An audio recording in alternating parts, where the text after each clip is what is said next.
দেখুন বেনিফিট মানে আমরা একটাই বুঝি, সেটা হলো রিএলোকেশনস, আর কিছু না। ক্ষেত্রে যেটা বড় প্রবলেম, যেহেতু ব্যাঙ্গালোরের মতো একটা বড় আইটি হাব সিটি যদি এরকম কমপ্লিকেটেড পলিসি নিয়ে চলে, তাহলে ভবিষ্যতে যে নতুন নতুন অর্গানাইজেশনসগুলো আসছে বা এক্সপ্যান্ড করার কথা ভাবছে, তারা ভারতকে কনসিডার করার আগে 5 বার ভাববে। এরকম সংরক্ষণ যখনই আসবে, মানুষের স্কিল্ড ইন্টেলিজেন্স পাওয়ারগুলো সব কমবে। যেখানেই কম্পিটিশনস আছে সেখানেই মানুষের সেলফ ইমপ্রুভমেন্ট হয়। নমস্কার বন্ধুরা, আমি আজকে খুব একটা গুরুত্বপূর্ণ সেন্সিটিভ বিষয়ে আমি আলোচনা করব, যেটা বর্তমানে কর্ণাটকে চলছে। তার আগে আমি কয়েকটা কথা বলতে চাই। প্রথমত, আমি আমার দেশকে প্রাধান্য দিই, ভারতবর্ষ। তারপরে আমি আমার নিজের রাজ্যের মানুষকেও ভালোবাসি এবং আমাদের দেশের প্রত্যেকটা রাজ্যের মানুষের প্রতি আমার ভালোবাসা শ্রদ্ধা রয়েছে।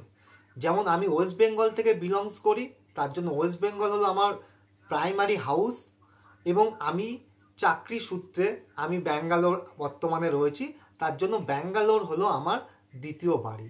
তো সুতরাং এই রাজ্যের মানুষকেও আমি ততটা ভালোবাসি, কারণ এখান থেকে আমার কর্মসংস্থান, এখান থেকেই আমার জীবন যাপন চলছে। এবার আসা যাক কি তোলপাড় হচ্ছে। লাস্ট কয়েকদিন ধরে অনেক ইস্যু চলছে কর্ণাটকে, এবং গতকালকে একটা বিল পাস হয়েছে, কর্ণাটক স্টেট গভর্নমেন্ট পাস করেছে। সেটা হলো 100% সংরক্ষণ গ্রুপ সি এবং গ্রুপ ডি এর জন্য প্রাইভেট সংস্থাতে। আমি কিন্তু পাবলিক সংস্থার কথা বলছি না, গভর্নমেন্ট জবের কথা বলছি না। যখন গভর্নমেন্ট জবের কথা আসছে, তখন হ্যাঁ, প্রত্যেকটা রাজ্যের নিজস্ব কোটা থাকে এবং সেই কোটা অনুযায়ী বিভিন্ন বিভিন্ন পদের জন্য সেই সংরক্ষণ থাকে। আর একটা সংরক্ষণ থাকে, সেটা হলো কাস্ট অনুযায়ী, সেটা এসসি হোক, এসটি হোক অথবা ওবিসি হোক। সেটা আমাদের ইন্ডিয়াতেও লাগু আছে, কারণ সেক্ষেত্রে 5% 10%। কিন্তু ভারতবর্ষের ইতিহাসে এটা প্রথম যে কোনো রাজ্য গ্রুপ সি এবং ডি, তাও আবার প্রাইভেট সংস্থার ক্ষেত্রে 100% সংরক্ষণ করলো, এবং তার সঙ্গে সঙ্গে কিছু শর্তাবলীও প্রযোজ্য। যদি এই সব নিয়ম যদি না মানে, তাহলে যে কর্মসংস্থানগুলো রয়েছে, মানে প্রতিষ্ঠান বা কোম্পানিগুলো রয়েছে, তাদের ওপর কড়া পদক্ষেপ নেবে। এবারে এই বিল তো পাস হয়েছে, এর যে পজিটিভ দিক আছে, নেগেটিভ দিক আছে, আমি আসবো। কিন্তু তার সঙ্গে সঙ্গে আরও আর একটা গুরুত্বপূর্ণ বিল পাস হতে চলেছে, সেটা হলো 50% 70%। হ্যাঁ, এই ক্ষেত্রে কিন্তু গ্রুপ সি কিন্তু গ্রুপ ডি না, এই ক্ষেত্রে কিন্তু আরও স্কিল্ড এমপ্লয়ি, মানে বড় বড় আইটি সংস্থার কথা বলছি। মানে আমি যদি নাম নিয়ে দিই, গুগল, মাইক্রোসফট, সব কোম্পানি এক্সিস্টিং ব্যাঙ্গালোরে আছে। যার জন্য ব্যাঙ্গালোরকে, মানে কর্ণাটকের যে এই শহরটাকে বলা হয় সিলিকন ভ্যালি বা সিলিকন হাব, সেটা আমরা জানি, এবং তার জন্য অনেক রাজ্যের মানুষ কর্মসংস্থান পাচ্ছে। কিন্তু এই 50% এইসব আইটি সংস্থাতেও তাদেরকে দাবি করতে চলেছে, এবং 70%। এবং তার সঙ্গে সঙ্গে এই রাজ্যের যে মানে গভর্নমেন্ট আধিকারিক আছে, তারা এইসব সংস্থার উপরে নজরদারি করবে এবং রীতিমতো পর্যবেক্ষণ করবে যে প্রপারলি তারা সেই মানে রিক্রুটমেন্ট করছে কি না, রাইট? এবং যদি না করে তাহলে পদক্ষেপ নেবে। তো প্রথমত কথা, আমি এই রাজ্যে যে মুখ্যমন্ত্রী আছে তাকে সাধুবাদ জানাই। তার কারণ হলো যে তিনি নিজের রাজ্যের মানুষের জন্য করছে, কানাডিয়ান মানুষের জন্য, খুব ভালো কথা। কিন্তু একটা জিনিস আমরা জানি যে এক দেশ, এক নেশনস, এক জাতি। ইন্ডিয়া একটা গণতান্ত্রিক বা লোকতন্ত্র দেশ। তো সেক্ষেত্রে মানে এরকম একটা ডিসিশন মানে সত্যি সারপ্রাইজ করে দেওয়া ব্যাপার। তার কারণটা যে খুবই সিম্পল। উনি যে রাজ্যের মানুষের কথা বলছে, হ্যাঁ প্রথমে ঘর দেখো তারপরে বাইরে দেখো, তার মানে এই নয় যে তুমি সবসময়, মানে ঘর বলতে গেলে যদি আপনি রাজ্যকে দেখেন, বাইরে বলতে মানে দেশের রাজ্যের আলাদা আলাদা মানুষ, কিন্তু না, ঘর কিন্তু একটাই, সেটা ভারতবর্ষ। তার মধ্যে হয়তো রুম আলাদা, যে কর্ণাটক একটা রুম, ওয়েস্ট বেঙ্গল একটা রুম, চেন্নাই একটা রুম, কিন্তু বাড়ি একটা, সেই বাড়িটা হলো কিন্তু ভারতবর্ষ, তাই না? এবারে উনি যে ডিসিশন নিয়েছে তাতে হ্যাঁ আনএমপ্লয়মেন্ট রেট কমবে, কোথাকার? কর্ণাটকে, ঠিক আছে। কিন্তু সেই সব রাজ্যের আনএমপ্লয়মেন্ট রেট বাড়বে যেসব রাজ্যের মানুষরা আজকে এখানে এসে জব করছে, ঠিক আছে। কিন্তু ওভারঅল দেশের এমপ্লয়মেন্ট রেট কি কোনো ইমপ্রুভ হচ্ছে? হচ্ছে না। কিন্তু এর পরিপ্রেক্ষিতে কি আসতে পারে? যখনই একটা রাজ্য নিজেদেরকে একটা গণ্ডির মধ্যে আবদ্ধ করে নিচ্ছে, তখনই সেখানে প্রবলেম হবে কি অন্য কোনো রাজ্য হতে পারে সেই পলিসি ফলো করে। তাহলে সেই ক্ষেত্রে দাঁড়িয়ে তাহলে পুরো ইন্ডিয়ার মধ্যে যদি এরকম একটা যদি সার্কুলেশনসে বাতাবরণ হয়, তাহলে ইন্ডিয়ার যে গণতন্ত্র যে লোকতন্ত্র মানে পরিস্থিতি কোথায় যাবে? জাস্ট মানে আমি সেটা ভেবে পাচ্ছি না। আর সবথেকে ইম্পর্টেন্ট কথা যে হ্যাঁ, এখানে যে 100% সংরক্ষণ করছেন ঠিক আছে, আমি কোনো স্টেটের লোক এখানে কাজ করছে আমি কিচ্ছু বলতে যাচ্ছি না। এখানে অনেক সিকিউরিটি গার্ড আছে বা অনেকেই আছে যারা ব্যাক অফিসে জব করে, যাদের গ্রুপ সি এবং ডি এর মধ্যে ধরা হয়, এবং আমি জানি যে সেই রেটটা হলো 70 থেকে 80% হলো বাইরের রাজ্যে। ঠিক আছে, তারা চাকরি হারালে কি করবে? ঠিক আছে, এই রাজ্যে মানুষরা চাকরি পাবে 100%, কিন্তু এটা তো পসিবল না যে এই রাজ্যের সব মানুষই 100% স্কিল্ড এবং তারা 100% চাকরি পাওয়ার যোগ্য। যেমন দেখা যায় আজকে আমেরিকা বা লন্ডন বা অন্য কোনো দেশ আজকে ইন্ডিয়া বা বিভিন্ন দেশে তাদের কর্মসংস্থান বাড়াচ্ছে বা সেই সব কান্ট্রির থেকে মানে ভালো ডাক্তার ইঞ্জিনিয়ার নিয়ে আসছে। কেন? তারা তাদের ইনফ্রাস্ট্রাকচারকে বেটার করতে চাইছে, তাই না? তো সেটাও তো অ্যাপ্লিকেবল। যদি একটা কর্মসংস্থান যদি মানে ওই 70% 50% যদি সেরকম যদি স্কিলড এমপ্লয়ি না পায়, আজকে যদি গুগলের কথা বলি, গুগল কি করছে? আজকে ধরলাম যে গুগল উড়িষ্যার থেকে, মধ্যপ্রদেশ থেকে, ইউপির থেকে বেস্ট বেস্ট ট্যালেন্টকে নিয়ে এসে ব্যাঙ্গালোর চেন্নাইয়ে চাকরি দিচ্ছে। তো যদি ব্যাঙ্গালোরে যেটা হয়েছে তাহলে কি হবে? তাহলে গুগল যতই ট্যালেন্টেড ক্যান্ডিডেট থাকুক, এমপ্লয়ি থাকুক, তারা অনবোর্ড করতে পারবে না। তাহলে ওই কোম্পানির স্ট্যাটাস কি হবে?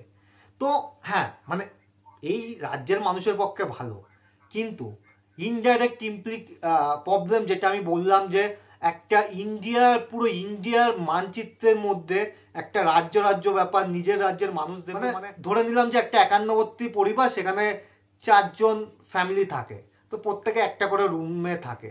তো সেই রুমের মধ্যে ঝামেলা মানে অ্যাকচুয়ালি ফ্যামিলির মধ্যে ঝামেলা। তো ফ্যামিলিটা হলো ভারতবর্ষ, আর একটা রুম মানে আমি যেটা বোঝাতে চেয়েছি যে একটা বড় ভাই রয়েছে, ছোট ভাই রয়েছে, তার মেজো ভাই রয়েছে, তারা হলো কি একটা রাজ্য। তো মানে সেই 51 যেটা আগে দেখতাম এরকমভাবে একটা সিচুয়েশন হতে যেতে পারে যদি এই জিনিসটা না হয়। কিন্তু এর সঙ্গে সঙ্গে আরও কয়েকটা জিনিস আমি ডিসকাস করব আজকে। এই যে শহরে যে ক্যাপাসিটি, মানে ধরুন ব্যাঙ্গালোরে আমরা যে এরিয়াতে থাকি এখনও সেটা ভিলেজের মধ্যে পড়ে। আমরা যদি কলকাতার এরকম মানে ভিলেজের মতো এরিয়াতে কোনো জমি কিনি, হয়তো 1 কাঠা জমির দাম 10 লাখ টাকা 15 লাখ টাকায় পেয়ে যাব, কিন্তু এখানে 1 কাঠা জমির দাম 1 থেকে 2 কোটি টাকা। তো এখানকার মানুষরা কিন্তু ইনডাইরেক্টলি বড়লোক হয়েছে।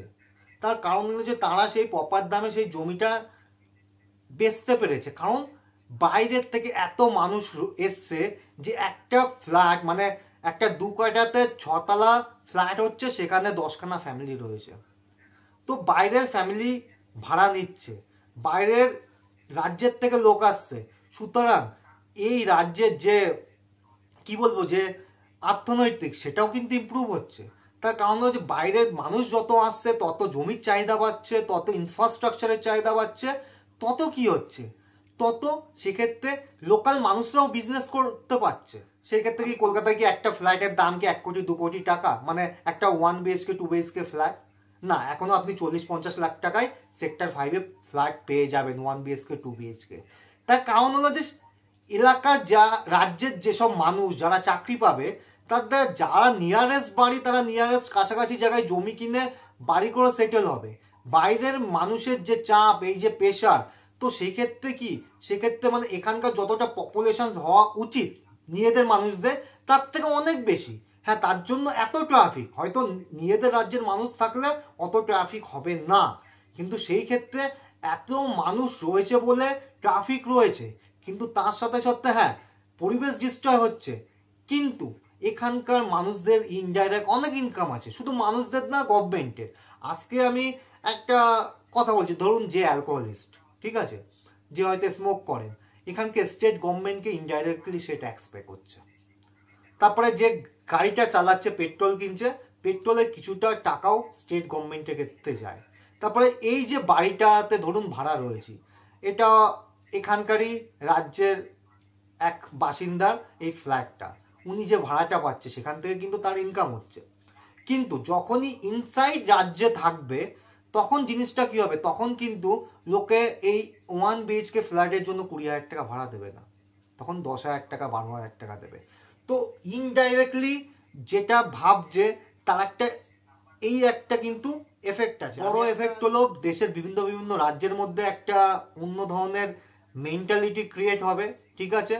তারপরে এখানকার সংস্থাগুলো স্কিল্ড লেবার চাইলেও আনতে পারবে না। তারপরে এখানকার যে প্রপার বাসিন্দা যারা হয়তো কিছু বিজনেস করে খাচ্ছে এবং বিজনেস করে তাদের জীবিকা নির্বাহ করছে, তাদের ক্ষেত্রেও কিছুটা প্রবলেম হয়ে যেতে পারে। কারণ হলো যে এত চাহিদার জন্য তাদের আজকে হয়তো দোকান বা এই জিনিসগুলো কিছু কিছু মানুষের লাইফস্টাইল ভালো হয়েছে, কারণ হতে পারে যে তারা স্কিল নয়, তারা সেরকম, তারা হয়তো 10-12 হাজার টাকা চাকরি করে সংসার চালাতে পারে, গ্রুপ সি গ্রুপ ডি এর চাকরি করে, কিন্তু তারা হয়তো আজকে একটা ঠেলা গাড়ি লাগিয়ে বিরিয়ানি করে বা চাউমিন করে মাস গেলে 40-50 হাজার টাকা ইনকাম করছে, তাদের লাইফস্টাইল বেড়েছে। কিন্তু হ্যাঁ, এখান থেকে দাঁড়িয়ে একটা যে প্রবলেম, সেই প্রবলেমটা প্রত্যেকটা রাজ্যের শেখা উচিত।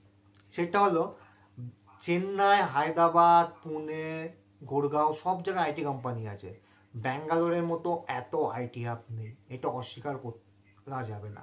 ব্যাঙ্গালোরের মতো এত কর্মসংস্থান কোনো রাজ্য নেই, এটা অস্বীকার করা যাবে না। প্রত্যেকটা রাজ্যের শিক্ষা এটাই নেওয়া উচিত, এই যে মনোপলি, এই যে সিচুয়েশনটা হচ্ছে, এর অ্যাডভান্টেজটা নাও। এটা ঝামেলা না, কোনো কিছুই না। তোমরা এই সংরক্ষণের পথে যেও না। তার কারণ হলো যে এই যখন সংরক্ষণ এসছে বা এরপরে যদি আরও পলিসি যদি কমপ্লিকেটেড হয়, যখন বড় সংস্থাগুলো স্কিল লেবার পাবে না, তখন কিন্তু তাদের মুভমেন্ট কিন্তু রাজ্যের অন্য স্টেটে যাবে, তখন সেই স্টেটগুলো বেনিফিট পাবে। কারণ লোকাল বাসিন্দাগুলো বেনিফিট মানে কি, তাদেরকে রিয়েলোকেট করতে হবে না।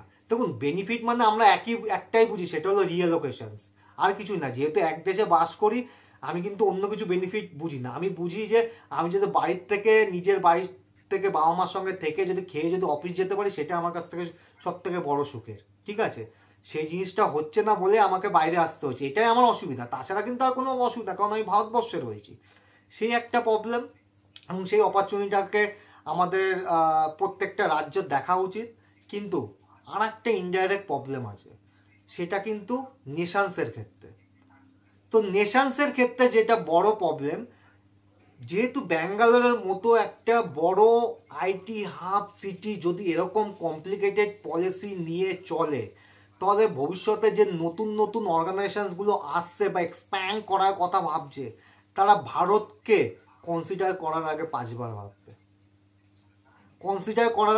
বার ভাববে, কারণ ব্যাঙ্গালোর এমনি তো ভালো জায়গা, তার কারণ হলো যে ওয়েদার সব দিক থেকেই।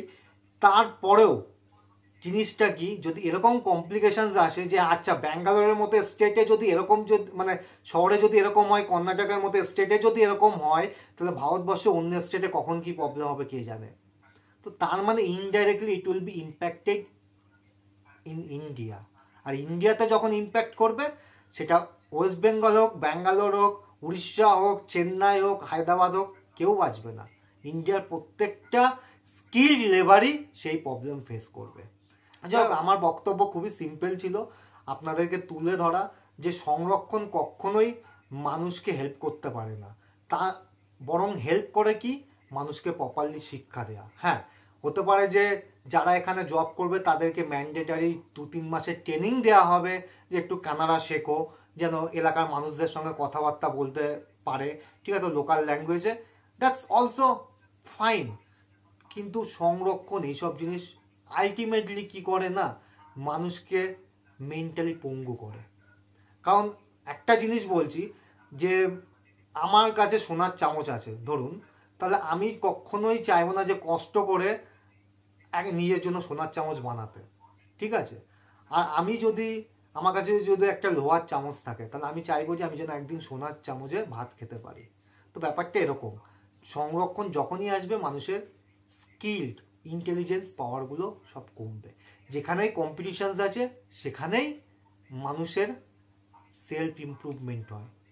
ঠিক আছে, তো এটাই বলার ছিল। ধন্যবাদ, ভালো থাকবেন। কেউ ভিডিওটাকে অন্যভাবে ইন্টারপ্রেট করবেন না।